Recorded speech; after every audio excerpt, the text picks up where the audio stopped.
Kristo. Pai kwa kafa nokudzoka kwa Kristo. Saka nguwa iyo kana chinge yazokwaniswa manje. Kwai chofana kuti tiwanikwe takarurama rugare kwetiri. Yes. Rugare kwa Kristo. Machokoti kudi. Machoko kuna Thessalonica kutanga 5:23. Kwa 23. Choko kunyera kupedzera nokuoneka. Machoko pa 23 namba. 23 namba yetu. Rugare amene ngakuite vatsene kwazvo. Ai maruwa rugare ngakuite vatsene kwazvo rugare kwetiri. Tinofana kuti tikumbire kuna Jehovha Mwari kuti vatiite vatsene.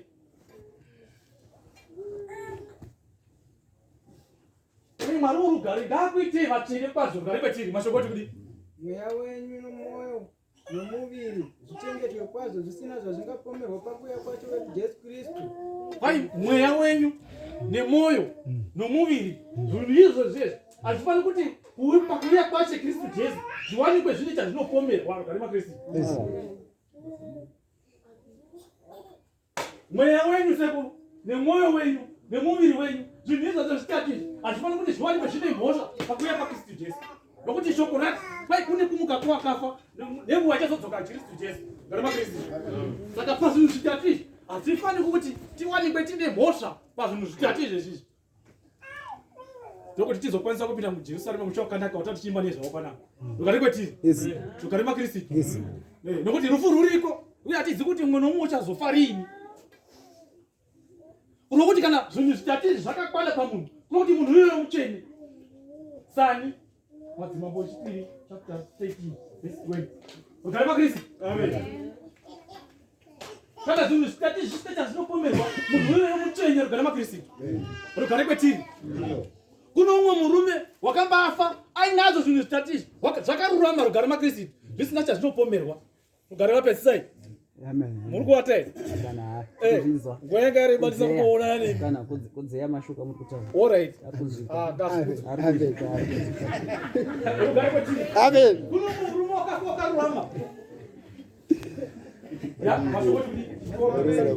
18:20. Ndiro choko kufa kwairi. Kuno umwe murume wakanga achinzi Elisha. Murume uyu wakafa uri munhu wakarurama zvikuru kwazvo rugare maKristu. Yes. Rugare kwetiri. Yes. Ndobhadi. Machoko pa 20 namba. Pa 20 namba. Elia akafa. Elisha wakafa. Vakamuviga.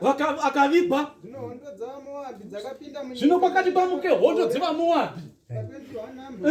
Zvino mumwe musi vakati achiiga munhu vakaona hondo yavaMoabhi vakakandira munhu muhwiro waErisha.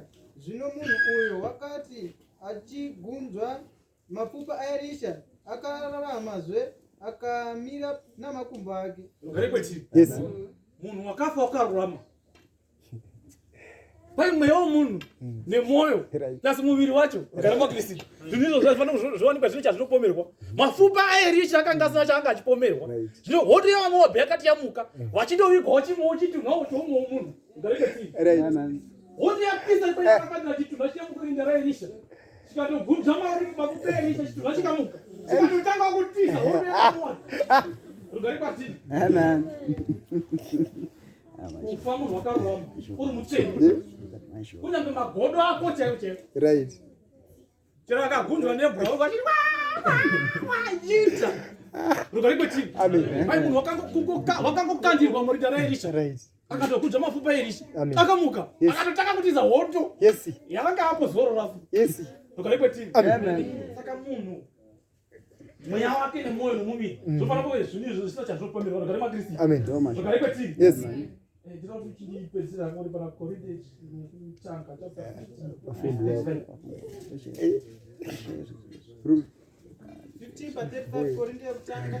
Musoro weshoko kumuka kwakafa. Pa 35 namba. Bonzo yakadini. 35 namba. Asi mumwe ungati vakafa vanogomutwa seiko? Wakafa vanogomutwa seiko? Vachauya nomuviri wakaita sei? Vachauya nomuviri wakaita sei? Pa 36 namba. Iwe benzi icho chaunga kurova kuti munhu kana usingatozivi kuti kuno kumuka kwawakafa kwai uri benzi.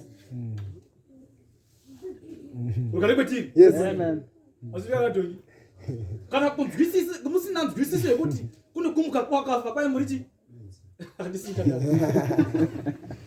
Rugare kwetiri. Amen. Kuti munhu asinganzwisisi chi ibenzi. Right. wakatuka vanhu muchechi zvakanyorwa mubhuku mashoko kuti mashoko pa35 number 35 asi ungati vakafa vanogomutswa sei vachavozouyawo nomwiri wakadini iwe bedzi icho chaunodzvara hachimeri kana chisingafi saka kana tichinge chafa tofanira kuti tichinde pasi mashoko kuti chaunodzvara hauzodzvari muviri uchazovapo asi tsanga bedzi kunyange riri bando kana tichiridzvara hapabudi shanga iyai panotobuda arimwowo vhesheni yakatosiyana rugare makristu masine shanga chena pobuda chinhu chegirini chotoita mashizha tobudisa sara rugare makristu time hupi asi shanga dziya manje dzinobva dzawanda manje kudarika vanyama kaisepatogarakeronesi ndo zvinoitwa vatendi vamwari vanovibva kana vavigwa vozomuka kana vomuka havamuki nemuviri waunenge wafushirwa nawo pasi ukarekaronesi mashoko kuti kudii mashoko pa 38 verse pa 37 tichinda mberi chaunodzvara haudzvari muviri uchawapo haudzvari muviri uchazovapo asi tsanga bedzi kana mapfunde kana zvezvimwe 38 number asi mwari unoipa muviri paanoda napo zvichienderana nokuti wasima mbeu yakadini 39 number nyama yose haizi nyama imwe nokuti kana munhu akafa akavigwa uzomuka wane muviri wemwombe gare makristu haya hakuna zvakadaro unoimukawo ane muviri womunhu machokoti kuti asi imwe ndeyevanhu imwe inyama yemhuka imwe inyama yeshiri imwe ndeyehove imwe nechimwe chinongomuka chine muviri wacho machokoti kuti mashoko pa 40 number kuna muviri wokudenga muviri wenyika kuhwinya kwedenga ndokumwe kwenyikawo ndokumwewo mashoko kuti kuhwinya kwezuva ndokumwe kuhwinya kwemwedzi ndokumwe nokuhwinya kwenyeredzi ndokumwe kuhwinya kwenyeredzi ndokumwewo nyeredzi imwe haifanani neimwe nyeredzi pakuhwinya vatendi kana vakagara so kuhwinya kwenyu kwakasiyana unofananzwa nenyeredzi pakadai imwe neimwe nyeredzi ine mahwinyiro ayo gare makristu ndozvoti kana momutswa mati munomutswa mune kuhwinya kwakasiyana nekwaarnold wai chikodzero arnold pamwe nenyama zase pamwe inonzi imwe iyoyo kuhwinya kwenyu kwakasiyana gare karonesi ndopakutaura kuti kunyange nyeredzi dzokuhwinya zvakasiyana imwe ine muhwinyiro wayo zvichienderana nokuti waibata sei pakutenda kwako ugaragaravesi ainovhenekera chomboro monongo chitoona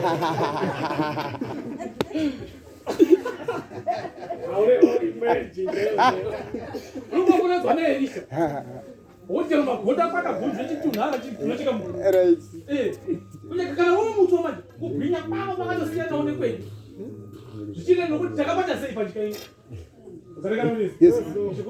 mashoko pa 42 number zvakaita kumuka kwawakafa ndo zvakaita kumuka kwawakafa muviri unodzvarwa pakuora muviri unodzvarwa pakuora unomutswa pakusavora muviri uno kana uchinge waiswa pasi kana womutswa kwai hauchaori kana muchinge mazosvike paprogramu zvakaita separufu ndo zvacho nazvo munenge muchifanira kuti muzodini mutaure nezvazvo kuti munhu unofa asi kana wafa ukavigwa muviri waunovigwa nawo hausi waunomutswa nawo nokuti chinoora chinofanira kuti chifuke kusaora ukanaeonesi kuti mashoko pa 43 number unodzvarwa pakuzvidzwa unomutswa pakuhwinya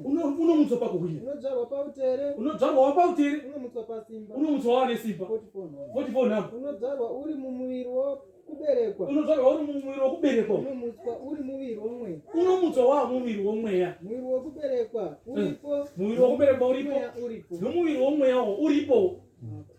Ukarekana nesi. Ndio zvinotaura kuti muviri uno wokuberekwa nawo uno uripo nomuviri womweya uripo. Ndio wacho muviri womweya wachazomutswa nawo. Ukarekana kuti mashokoti kuti mashoko pa 45 number 45 number vakanyorwa vosa izvozvo zvichinzi kuti munhu wokutanga Adamu wakaitwa nomunhu mupenyu. Wakaitwa nomunhu mupenyu. Adamu wokupedzisira wakaitwa mweya. Jesu Kristu unopa upenyu. Karekana nesi. Adamu wokutanga ndiye Adamu uya wakasikwa wakaumbwa nevhu. Tevere Adamu wechipiri Jesu Kristu. Karekana nesi. Ndodzi Adamu wokutanga wakaitwa munhu mupenyu. Na Adamu wechipiri akaitwa mweya.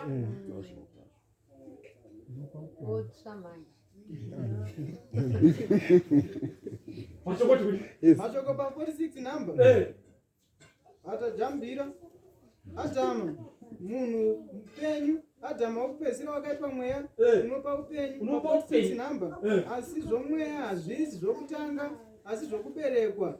Tevere zvomweya. Munhu unofanira kutanga aberekwa. Mweya mutsvene uzere pamusoro pako. Ukarekana nesi. Zvokuberekwa ndizvo zvinotanga, zvemweya zvotevera. Ndizvo zvakaitwa Adamu. Ukarekana nesi. Adamu wafa.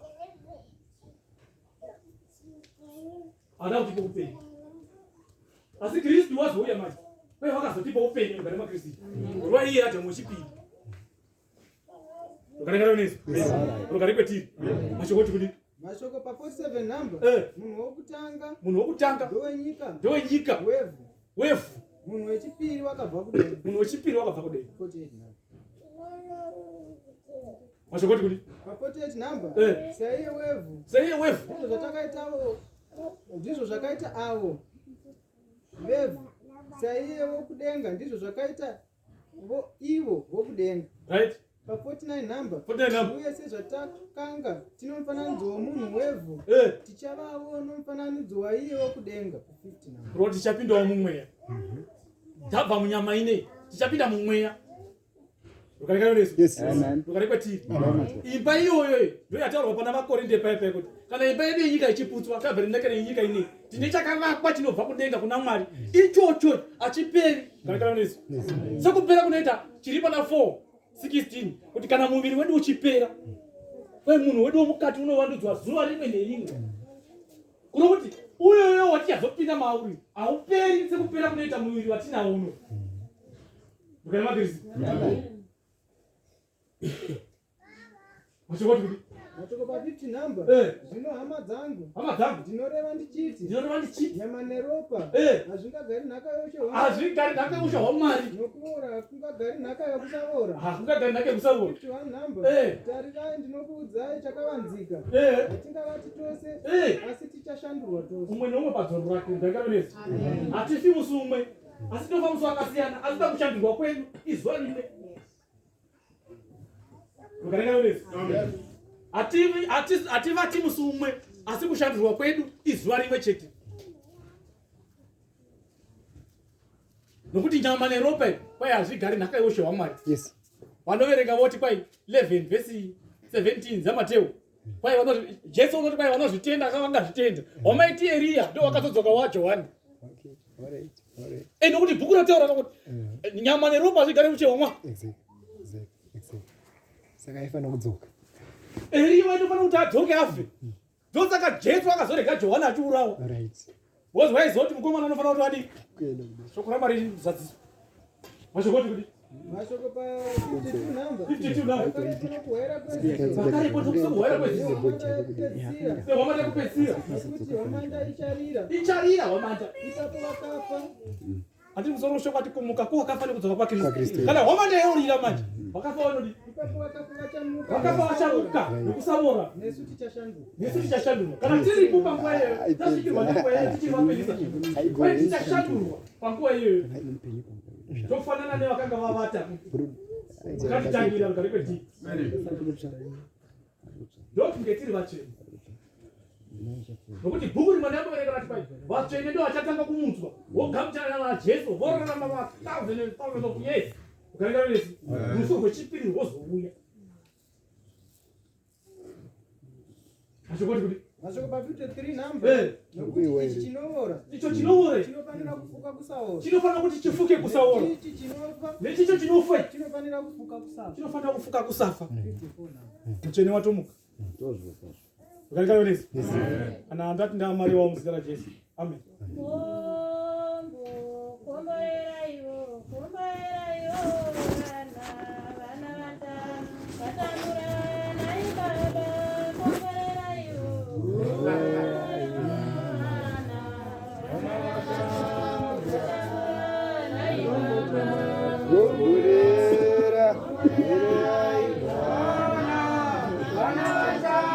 Vana vatamburawo basa basa basa vana vatambura baba komborera